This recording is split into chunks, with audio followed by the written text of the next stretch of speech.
Hello बच्चों, क्या हाल चाल है सभी के। आई होप सब बहुत बढ़िया होंगे और भगवान से दुआ करिए कि जल्दी से जल्दी ये कोरोना चला जाए और सारी स्थिति जो है नॉर्मल हो जाए।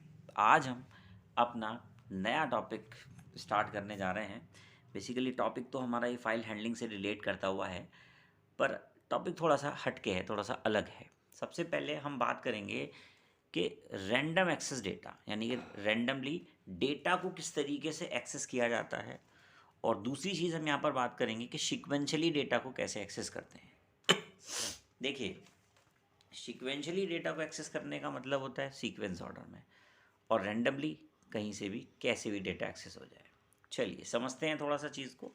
आप देख रहे हैं मैंने कुछ लिस्ट बना रखी है। मान लीजिए मेरे पास में मेरे फ्रेंड हैं और मेरे जो दोस्त हैं वो 26 हैं, यानी कि 26 दोस्त हैं मेरे यहाँ पे। और आप जानते हैं कि 26 ही आपके इंग्लिश लेटर में जो लेटर है आपके 26 वो इंग्लिश में भी होते हैं, यानी कि इंग्लिश का जो बेस है वो कितना हो गया, 26 हो गया। तो मैंने क्या कहा, मेरे पास में 26 दोस्त हैं, एक का नाम ए से है तो मैंने उसका नाम अमित है, तो उसको मैंने ए ब्लॉक में रख दिया और साथ में उसका मोबाइल नंबर भी डाल दिया। फिर मैंने बी है, उसका नाम बिट्टू है, मैंने दूसरा ब्लॉक लिख दिया, मोबाइल नंबर डाल दिया। सी है, चेतना है, मैंने नंबर डाल दिया ब्लॉक में। ऐसे करते करते डी है, दिनित है, ऐसे करते करते आप लोग कंटिन्यू डाल देंगे। जेड है, ज़ारा है, ज़ारा लिखा, उसके बाद उसका मोबाइल नंबर डाल दिया। तो इस तरीके से मैंने सीक्वेंस ऑर्डर में सब कुछ इकट्ठा किया हुआ है। अब मेमोरी के अंदर क्या होगा, मेमोरी के अंदर एक टेप जनरेट हो जाएगी। उसमें क्या होगा, जैसे ए लिखा है, आप लेफ्ट राइट हैंड साइड पे देखेंगे मैंने ए लिखा हुआ है और उसके नीचे एक बॉक्स बना रखा है। इस बॉक्स के अंदर अमित और अमित का मोबाइल नंबर रखा जाएगा। बी में क्या होगा, बिट्टू और बिट्टू का मोबाइल नंबर रखा जाएगा। सी में क्या होगा, चेतना और उसका मोबाइल नंबर रखा जाएगा। ऐसे ही करते करते डी में क्या होगा, ज़ारा और उसका मोबाइल नंबर रखा जाएगा। अब मान लीजिए मुझे कोई नंबर फाइंड आउट करना है, यानी कि मुझे किसी की डिटेल अगर निकालनी है, तो नीचे एक सीक्वेंशियल ऑर्डर में, या ये कह लीजिए रैंडमली, मतलब एक टेप बन जाएगी आपके पास। अब टेप से आपको याद आया होगा, आप पुराने ज़माने के बच्चे नहीं हैं। पुराने ज़माने में क्या हुआ करता था, कैसेट हुआ करती थी टेप वाली। अगर आपको कोई गाना सुनना है तो आपने टेप में प्ले कर दिया, आपको गाना पसंद नहीं आया, आपके पास लिस्ट है ऑलरेडी, मतलब जो कैसेट हुआ करती थी गाने चलाने वाली, उसमें एक पेपर बना होता था ऊपर की तरफ, उसमें लिस्ट होती थी कि पहला ये वाला गाना है, दूसरा ये वाला गाना है, तीसरा ये गाना है। तो अभी आप क्या करते हैं, नॉर्मली आपने वन दबाया तो पहला गाना चल गया, आपको पांचवा गाना चलाना है तो आप 5 पे क्लिक कर देते हैं, तो सीधा वो 5 पे जंप कर जाता है। तो इस तरीके से जब आप गाने ढूंढते हैं, जैसा कि आजकल आप सीडी वगैरह से इजीली गानों को एक्सेस करते हैं, तो वो रैंडम एक्सेस कहलाता है। क्या मतलब है इसका, अभी आप पहले नंबर पे थे, अभी आप 5वें नंबर पे चले गए, फिर 8वें पे चले गए, फिर 8वें से फिर वापस आ गए तीसरे पे, तीसरे से पहले पे वापस आ गए। तो इस तरीके से जब आप डेटा को एक्सेस करने की बात करते हैं तो वो हमारा कहलाता है रैंडम एक्सेस, यानी कि रैंडम एक्सेस डेटा। अब थोड़ा सा और क्लियर समझते हैं, ये बेहतर तरीका है रैंडम एक्सेस डेटा को एक्सेस करने के लिए कंपैरेटिवली अगर आप बात करें सीक्वेंशियल डेटा की। देखिए सीक्वेंशियल डेटा क्या होता है, सीक्वेंशियल डेटा में भी टेप होता है, जैसे मैंने आपको बताया कैसेट होती है। तो कैसेट में क्या होता है, आपको अगर एक गाना सुनना है, आप पहले नंबर पर हैं, आपको पांचवा गाना सुनना है, तो आपको क्या करना पड़ेगा, पहले आपको दूसरे गाने पे जाना पड़ेगा, फिर आपको तीसरे सॉन्ग पे पहुंचना पड़ेगा, उसके बाद चौथे पे जाएंगे, फिर जाके आप पांचवे पे पहुंचेंगे। और आपको बीच बीच में चेक करना पड़ेगा, अच्छा हाँ भाई पहला गाना ख़त्म हो गया, फिर दूसरा चल रहा है, फिर दूसरा ख़त्म हुआ, फिर तीसरे पे आए, मतलब फास्ट रिवर्स करके आपको जाना पड़ेगा। इसमें क्या है, इसमें तो टाइम ज़्यादा लगता है, ये आपका सीक्वेंशियल डेटा कहलाता है। एक प्रॉब्लम और आती है कि मान लीजिए जो हमारे बॉक्सेस यहाँ पर थे उसके अंदर किसी बेवकूफ़ ने क्या किया, ए के अंदर बिट्टू डाल दिया, बी के अंदर ज़रा डाल दिया, मतलब सब मिसलिनियस फॉर्मेट में डेटा रख दिया।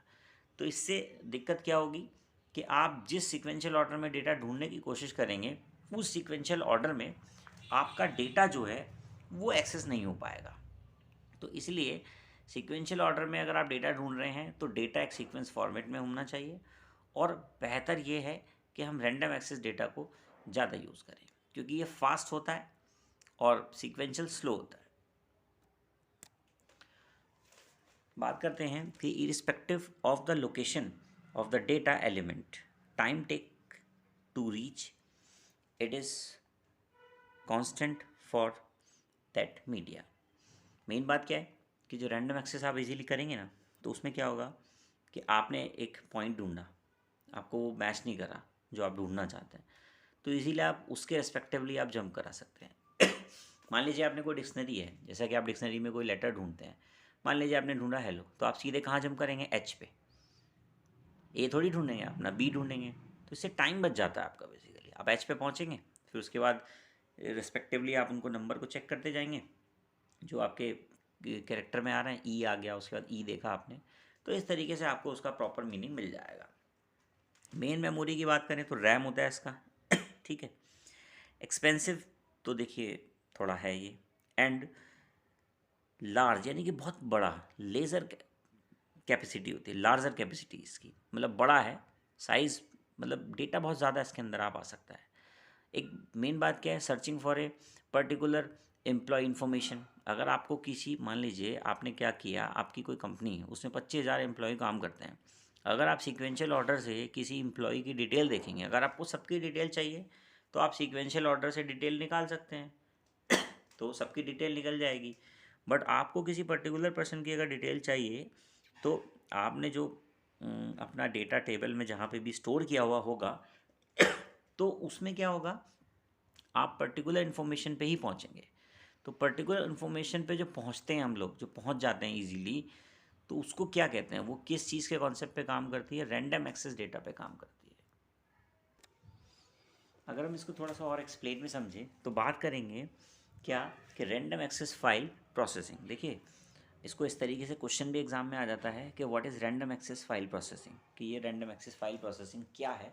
तो थोड़ा सा एक्सप्लेन कर लेते हैं। बात करते हैं, if you want to access a particular record, अगर आप कोई पर्टिकुलर रिकॉर्ड ढूंढना चाहते हैं तो उसके लिए आपको क्या चीज़ की ज़रूरत है, कैसे आप उसको करेंगे। Then there is no need to record, no need to read each record. ठीक है जी, आपको ऐसा कोई ज़रूरी नहीं है कि हर रिकॉर्ड आपको पढ़ना पड़े या ढूंढना पड़े, ऐसा नहीं है। सीक्वेंशियली आपको ऐसा नहीं करना है। If we want to read access record in the middle of the file, यानी कि आपको फाइल के अगर डेटा जो है वो बीच में मिलता है, if the file size is too large sequentially, तो अगर आपका साइज़ जो है, मतलब फाइल का, वो ज़्यादा बड़ा है और आपका जो डेटा है वो बीच में रखा हुआ है या उससे ज़्यादा कहीं आगे रखा हुआ है, तो जो है वो आपका जो sequentially access is not preferable. कहने का मतलब है कि सीक्वेंशियली एक्सेस से अगर आप उसको करेंगे तो उसमें एक तो टाइम बहुत ज़्यादा लग जाएगा, ठीक है, समय आपका बहुत ज़्यादा खर्च होगा, रिकॉर्ड आपको ज़्यादा फाइंड करने, मतलब ज़्यादा रिकॉर्ड से आपको अपना डेटा, जो आप अपना डेटा ढूंढना चाहते हैं, उसको मैच कराना पड़ेगा। तो ये एक क्रिटिकल प्रॉब्लम यहाँ पर आ सकती है, और टाइम तो इसमें लगता ही है। आगे बात करते हैं, in this case random access to file can be used which allows to access any record directly at any position in the file. इसमें क्या है कि हमारे पास कुछ इस तरीके की चीज़ें हैं कि हम डायरेक्ट जो हमें डेटा ढूंढना है हम वहाँ पर पहुँच सकते हैं। ठीक है, इस तरीके के कॉन्सेप्ट को हम आसानी से कर सकते हैं। आप देख रहे हैं मैंने यहाँ पे 1 2 1 2 करके 4 फंक्शन लिखे हैं। पहला फंक्शन मैंने लिखा है सीक पी, दूसरा लिखा है टेल पी। ये क्या काम करते हैं? पुट, किस में पुट करने का काम करते हैं? आपकी फाइल में पुट करना, राइट करने का काम करते हैं। ठीक है जी, करंट पोजीशन आपको बताएंगे कि आपकी फाइल में आपका जो कर्सर है, आपका जो पॉइंटर है, वो किस पोजीशन पर अभी फ़िलहाल बैठा हुआ है। तो ये चीज़ आपको वो यहाँ पे बता देंगे। दूसरे जो हैं आपके सिक जी और टेल जी, ये क्या है? ये गेट करते हैं, यानी कि रीड करने का काम करते हैं फाइल से। तो इसमें इन 4 चीज़ों की ज़रूरत यहाँ पर पड़ेगी। आपको अगर याद हो तो इससे पहले मैंने जो वीडियोस बनाई हैं, ठीक है ना, सीक्वेंशियल ऑर्डर वाली, तो उसमें ये मैंने फंक्शंस का बहुत प्रॉपर तरीके से एग्जाम्पल आपको बहुत अच्छे से करके बताया है और इन्हीं चीज़ों को मैंने बहुत अच्छे से वहाँ पर एक्सप्लेन किया हुआ। इनकी प्रॉपर डेफिनेशन है कि टेल जी क्या काम करता है, टेल पी क्या काम करता है। तो आपको क्या करना है, उस वीडियो को थोड़ा सा देख लेना है। अभी मैं बात करता हूँ सिकपी क्या काम करता है। This function is member of stream. ये क्या है, जो ये है, ये मेंबर फंक्शन है ऑफ स्ट्रीम का। It is used to move the put pointer to the specific position. ये क्या काम करेगा भैया, आपके पॉइंटर को स्पेसिफिक पोजिशन पे जो है पुट कर देगा, और प्लेस करने के लिए बेसिकली हम इसको यूज़ करते हैं। दूसरा यहाँ पे लिखा हुआ है टेल बी। ये क्या काम करता है, this function is member of stream. ये किसका फंक्शन है जी, आपका ऑफ स्ट्रीम का जो है हमारा ये फंक्शन है। It gives the current position of the put pointer, यानी कि जो आपका पॉइंटर है वो कहाँ है वो बताएगा ये, ठीक है। फाइल पॉइंटर कहाँ पर है ये उसकी मेन जानकारी आपको देगा। राइट करने का पॉइंटर, यानी कि जो पॉइंटर आपका राइट करता है ना, जहाँ पर कर्सर ब्लिंक कर रहा है और आपने टाइप करना शुरू करा वहाँ से राइट हो जाता है, उसकी पोजीशन को ये आपको यहाँ पर बताएगा। बेसिकली एक चीज़ और है, यहाँ पे है कि सिक जी, ये क्या काम करता है, ये प्लेस करने के लिए होता है। This function is member of if stream. ये किसका फंक्शन है, इफ स्ट्रीम का फंक्शन है। It is use to move the get pointer to the specific position, यानी कि गेट पॉइंटर को ये कहाँ लेके जाएगा वो आपको यहाँ पर ये बताएगा। उसके बाद आती है टेल जी। टेल जी क्या काम करता है, this function is member of if stream. It gives the current position of the get pointer. ये आपके फाइल में पॉइंटर कहाँ पर है ये आपको बता देगा यहाँ पे, और रीड करने का पॉइंटर कहाँ है ये उसकी आपको यहाँ पर जानकारी जो है बड़ी आसानी के साथ में दे देगा। अगर आपको ये चीज़ें और अच्छे से क्लियर हो जाएंगी जब आप, मेरा एक वीडियो मैंने आपको बना रखा है कि manipulator function for file pointer, तो उसके लिए मैंने आपको यहाँ पे बताया है, तो आप उस वीडियो को थोड़ा सा देख लीजिएगा। और उसमें भी मैंने एक बहुत अच्छा प्रोग्राम यहाँ पे बना रखा है, तो उससे क्या होगा कि आपको थोड़ा सा आसानी हो जाएगी चीज़ों को समझने के लिए। और उसी में मैंने यहाँ पे क्या किया हुआ है, आपके जो सिक जी और सिकपी हैं इनके जो सिंटेक्स हैं उसको बहुत अच्छे से वहाँ पे एक्सप्लेन किया हुआ है, तो आप लोग उस वीडियो को अच्छे से वहाँ पर पढ़ लेंगे। अब हम इसका एक छोटा सा कोड देखेंगे कि किस तरीके से ये रैंडमली हम लोग डेटा को एक्सेस कर पाते हैं। इसका हम एक प्रोग्राम देख रहे हैं यहाँ पर। सबसे पहले आपको क्या करना है, यहाँ पे आपको 2 हेडर फाइल लगानी है। आप अपने सुविधा अनुसार यहाँ पे हेडर फाइल लगा सकते हैं, 3 भी लगा सकते हैं। पहली हेडर फाइल आपको बताइए iostream.h आपको यहाँ पर यूज़ करनी है। दूसरी आप चाहें तो कॉनियो कर लीजिए, और तीसरी आप चाहें तो fstream, क्योंकि फाइल हैंडलिंग का अगर कॉन्सेप्ट है तो भैया fstream अगर आपने फाइल नहीं लगाई तो पूरा प्रोग्राम आपका जो है बिल्कुल चलने वाला नहीं है। और एग्जामिनर कॉपी चेक करते हुए अगर आपने देखा कि हेडर फाइल ही नहीं है तो वो भैया आपका पूरा प्रोग्राम काट सकता है। वो डिपेंड करेगा उनके विवेक पर कि वो नंबर देना चाहते हैं या नहीं। तो इसलिए आपको ध्यान रखना है कि हेडर फाइलों का आपको यहाँ पर विशेष ध्यान रखना है। चलिए अब हम जरा इस प्रोग्राम को समझते हैं कैसे काम करता है ये। सबसे पहले हमने क्या करा, यहाँ पे एक मेन मेथड बनाया। मेन मेथड के बाद हमने यहाँ पे बॉडी शुरू करी। बॉडी शुरू करने के बाद ऑफ स्ट्रीम नाम की हमारी क्लास थी, और उसका हमने क्या कर दिया जी, एक ऑब्जेक्ट बना दिया। ऑब्जेक्ट का क्या नाम है जी, ओबीजे नाम है। जब आपको याद है कि जब हम ऑब्जेक्ट बनाते हैं तो उस टाइम पर कंस्ट्रक्टर कॉल होता है। तो जब हमारा कंस्ट्रक्टर कॉल होता है, क्योंकि मैंने इसमें प्रोग्राम के अंदर ओपन फंक्शन का यूज़ यहाँ पर नहीं किया हुआ है। क्यों नहीं किया, क्योंकि मैंने इस बार एक नए तरीके से अपनी फ़ाइल को बनाने की कोशिश की है। कैसे कि जब आपका कंस्ट्रक्टर कॉल होता है उसी समय आप अपनी फ़ाइल को बना सकते हैं। तो आपने क्या किया, ब्रैकेट लगाया और अपनी फ़ाइल का नाम दे दिया। आपने कहा जी 1.txt, यानी कि टेक्स्ट फाइल आपने यूज़ कर ली। देन उसके बाद ब्रैकेट बंद करके एंड ऑफ लाइन लगा दिया। फिर आपने क्या किया, अपनी स्क्रीन को वहाँ पर क्लियर कर दिया। क्लियर करने के बाद अभी आपने अपनी फ़ाइल में कुछ भी नहीं लिखा हुआ है, ठीक है। तो अब जब फाइल में आपने कुछ नहीं लिख रखा तो आपको क्या ध्यान देना, अच्छा एक चीज़ और, जब आपने ऑब्जेक्ट बनाया और उसके अंदर 1.txt नाम की टेक्स्ट फाइल आपने दी, आप यहाँ पर जनरली क्या कर सकते हैं, आप अपना पूरा पाथ भी लिख दीजिए। आप चाहते हैं ना कि भाई हर बार वीडियो में आपको पाथ बताता हूँ, C:/ यूज़र, फिर मेरे कंप्यूटर का नाम MKS, दैन फिर इस तरीके से डेस्कटॉप है, तो वहाँ पर ये पूरा पाथ दे दीजिएगा आप। तो पाथ देने पर क्या होगा, उसकी पर्टिकुलर लोकेशन पर आपकी फ़ाइल बनेगी, तो जिससे क्या होगा, आपको जाने में वहाँ पर आसानी होगी। अभी आपकी फ़ाइल क्या ब्लैंक है, तो आपने क्या किया, क्लियर कर दिया। क्लियर करने के बाद आपने लिखा cout obj.telp। टेलपी के बाद मैंने क्या किया, वहाँ पे स्लैशन लगा रखा है बाद में, जिससे कि हमारा कर्सर जो है नेक्स्ट लाइन में चला जाए, और आउटपुट जब हमारा आएगा तो हमें बिल्कुल आसानी हो जाएगी। कमेंट बना के मैंने लिखा हुआ है आंसर इसका, अगर हम इतना ही प्रोग्राम एग्जीक्यूट कर देते तो आंसर इसका आ जाता 0। क्यों? क्योंकि अभी फाइल में कुछ लिखा हुआ नहीं है, और फाइल की जो करंट पोजीशन है, यानी कि फाइल में जो पॉइंटर है उसकी जो करंट पोजीशन है वो बिल्कुल मतलब अभी कुछ नहीं लिखा हुआ, तो इसलिए जीरो शो करेगा वहाँ पर। देन उसके बाद आपने क्या किया, ओबीजे ऑब्जेक्ट की हेल्प से आपने लिख दिया जी हेलो वर्ड। हेलो वर्ड आपने कहाँ लिख दिया, फाइल में लिख दिया। अब आप थोड़ा सा ध्यान देंगे कि कर्सर हेलो वर्ड लिखने के बाद कहाँ पहुँच गया होगा, आपने लिखा हेलो HELLO, फिर उसके बाद गैप आएगा यानी कि स्पेस आएगा, फिर WORLD यानी कि 11 वर्ड्स वो लिख चुका होगा, यानी कि करंट पोजीशन उसकी वहाँ पर क्या आएगी, 11 आएगी। उसके बाद हमने फिर दोबारा से सी आउट किया और OBJ जो टेल्पी कर दिया। टेल्पी क्या काम करता है, पोजीशन हमें बताता है। स्लैशन लगा दिया मैंने जिससे कर्सर नेक्स्ट लाइन में पहुँच जाए, और कमेंट बना के मैंने वहाँ पे आंसर लिखा हुआ है, ये जो आपका आंसर यहाँ पर आएगा वो आएगा 11।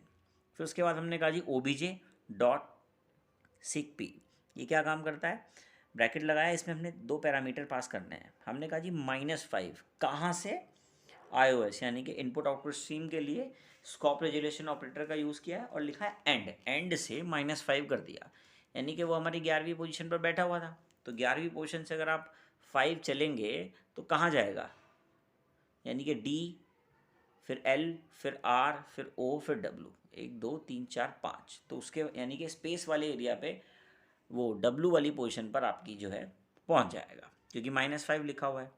अच्छा, अगर हम इसको थोड़ा सा भी चेंज करेंगे तो इसकी पर्टिकुलर लोकेशन पॉइंटर की हमारे इसी हिसाब से चेंज हो जाएगी। अब अगर मैं बात करूं कि भाई मेरा पॉइंटर कहाँ बैठा हुआ है, ठीक है जी, मेरा पॉइंटर फिलहाल कहाँ है, जो स्पेस वाला पोर्शन है W से पहले वहाँ पर बैठा हुआ है। तो अभी हम क्या कह रहे हैं, हमने कहा जी उसकी पोजीशन को प्रिंट करा लीजिए। तो आपने कहा जी सी आउट किया, यहाँ पे आपने लिखा OBJ डॉट टेल्पी लिखा, स्लैशन लगा दिया, फंक्शन है क्योंकि, उसके बाद स्लैशन इसलिए लगा दिया कि जिससे भाई ये नेक्स्ट लाइन में चला जाए। तो साइज़ आपको वहाँ पर मतलब जो लोकेशन है पॉइंटर की वो दिखाएगा यहाँ पे 6, तो 6 पॉइंटर की लोकेशन दिखा देगा। अब हम क्या कर रहे हैं एक नया कंटेंट, मैंने कहा टुडे, वो मुझे अपनी फाइल में लिखना है। तो वो क्या करेगा, वर्ड को तो आपके WORLD को तो ओवरराइट कर देगा और टुडे वहाँ पर लिख देगा। तो हमने क्या किया, OBJ देन यहाँ पे टुडे लिख दिया। लिखने के बाद आपकी फ़ाइल में आप अपनी फ़ाइल को पर्टिकुलर लोकेशन जहाँ पे अपनी फ़ाइल सेव की है उस लोकेशन पर जाइए, और वहाँ पर आप आसानी के साथ देख सकते हैं कि आपकी फ़ाइल जो है वो क्या लिखी गई है। देन उसके बाद अपनी फ़ाइल को क्लोज़ कर दीजिएगा, OBJ.close नाम के फंक्शन से आपकी फ़ाइल क्लोज़ हो जाएगी, और देन गेट CS करके आप अपना प्रोग्राम बंद कर देंगे। देखिए OBJ.file लगाना, OBJ.close लगाने से ज़रूरी है, क्योंकि जो आपने फ़ाइल खोल रखी है, अब खोली कहाँ है, जहाँ आपने कंस्ट्रक्टर बनाया, कंस्ट्रक्टर के कॉल करते टाइम पे ही अपने अपनी फ़ाइल को ओपन कर लिया था। तो आपको वहाँ पर इस चीज़ का विशेष ध्यान रखना है। और देन आपने क्या किया, फिर अपनी फ़ाइल को यहाँ पे क्लोज़ कर दिया। तो जब अपनी फ़ाइल को आप एग्जीक्यूट करेंगे, सबसे लास्ट में जो रिज़ल्ट आएगा, अपनी फ़ाइल जब आप वहाँ देखेंगे तो क्या आएगा, हेलो टुडे वहाँ पर लिखा हुआ आएगा। इसमें अगर हम थोड़ा बहुत चेंज करना चाहें तो क्या कर सकते हैं, इसी प्रोग्राम में अगर हम कंटिन्यू करें तो तो इसमें आप थोड़ा बहुत चेंजेस कर सकते हैं कि आपने क्या कर लिया कि स्ट्रीम नाम की एक ऑब्जेक्ट दूसरी बना ली, फ़ाइल को ओपन कर लिया, उसके बाद आपने फ़ाइल की पोजीशन पता कर ली, ठीक है। फ़ाइल में जैसे इस बार मैंने एंड से लिया था, आप बिगिनिंग से किसी चीज़ को चेंज करा सकते हैं।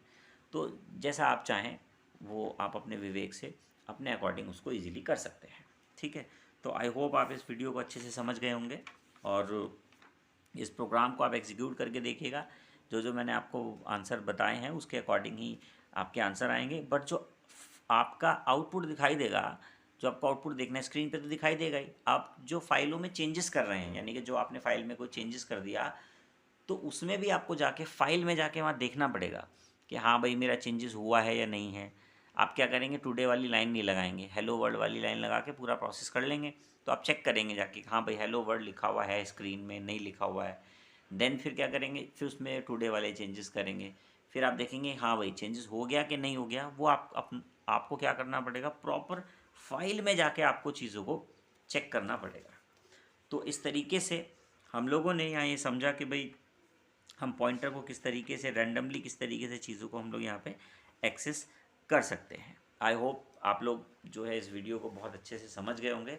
और एक इम्पॉर्टेंट बात ये कि इससे पहले की जो फाइल हैंडलिंग की वीडियो हैं, प्लीज़ आप लोग वो ज़रूर देखें। वीडियो बहुत इम्पॉर्टेंट वीडियो हैं, एग्ज़ाम के पॉइंट ऑफ व्यू से पूरा फाइल हैंडलिंग का कॉन्सेप्ट बहुत इंपॉर्टेंट है। काफ़ी क्वेश्चन फाइल हैंडलिंग से पूछे जाते हैं, क्योंकि सबको ये लगता है कि फाइल हैंडलिंग जो है थोड़ा सा टफ है। देखिए, फाइल हैंडलिंग टफ है मानता हूँ मैं, बट अगर आप उसे अच्छे से समझ लेंगे तो वो आपके लिए बिल्कुल भी टफ नहीं रहेगा। मेनली क्या है, आपको वन बाय वन सारी वीडियो फाइल हैंडलिंग की देख लेनी है, और उसके बाद आपको सारे कॉन्सेप्ट इजीली समझ आ जाएंगे। और आपको एक चीज़ का ध्यान रखना है कि आपको जितने भी ये कोड बनाने हैं, आपको अपनी किस में बनाने हैं, टर्बो में आपको बनाने हैं। ऐसा कोई ज़रूरी नहीं है कि आप टर्बो में ही बनाएं, मैं ये नहीं कहता, पर आप टर्बो में बनाएं तो बहुत अच्छा आपको रिजल्ट मिलेगा। आप देव सी या वगैरह में भी यूज़ कर सकते हैं, पर हमारे पॉइंट ऑफ व्यू से आप लोग टर्बो में क्वेश्चन, मतलब टर्बो में आप अपने प्रोग्राम को एग्जीक्यूट करिए तो आपका रिजल्ट बहुत बढ़िया आएगा। आई होप आप सब कुछ अच्छे से समझ गए होंगे। आज के लिए इतना ही। सेफ रहिए अपने घर पे। Thank you.